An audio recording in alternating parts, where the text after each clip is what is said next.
pronouncement made by the prophet Habakkuk.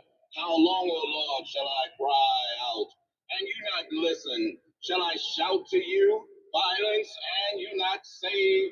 Why do you make me see iniquity? Why do you look upon wrong? Raiding and violence are before me. Strife continues and contention goes on. That is why decisions fail and justice never emerges.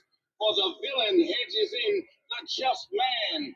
Therefore, judgment emerges deformed.